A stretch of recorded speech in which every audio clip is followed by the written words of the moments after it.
ভোরবেলায় শারীরিক ব্যায়াম ও সামাজিক কাজে অংশগ্রহণ, মন্দির প্রাঙ্গণে আগাছা পরিষ্কার অভিযান।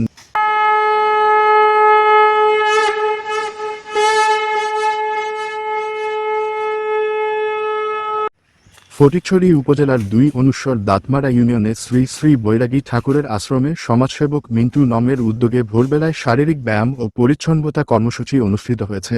অনুষ্ঠানে অংশগ্রহণকারীরা দিনের শুরুতে শরীরচর্চার মাধ্যমে নিজেদের সুস্থ রাখার পাশাপাশি সামাজিক দায়বদ্ধতার অংশ হিসেবে আশ্রম ও মন্দিরের চারপাশের আগাছা, ঝোপঝাড় এবং আবর্জনা পরিষ্কার করেন। স্বেচ্ছাশ্রমের মাধ্যমে পরিচালিত এই কর্মসূচিতে এলাকার যুবক ও ভক্তবৃন্দ স্বতঃস্ফূর্তভাবে অংশগ্রহণ করেন।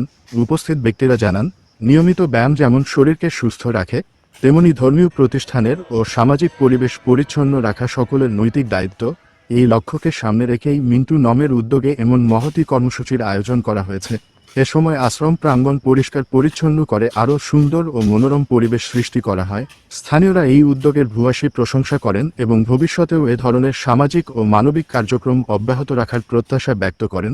মিন্টু নম বলেন, সুস্থ শরীর, সুন্দর পরিবেশ ও সামাজিক সচেতনতা গড়ে তুলতে আমাদের সবাইকে একযোগে কাজ করতে হবে। সমাজের কল্যাণে এমন উদ্যোগ ভবিষ্যতেও অব্যাহত থাকবে। পরিচ্ছন্ন পরিবেশ, সুস্থ জীবন, এই হোক আমাদের অঙ্গীকার।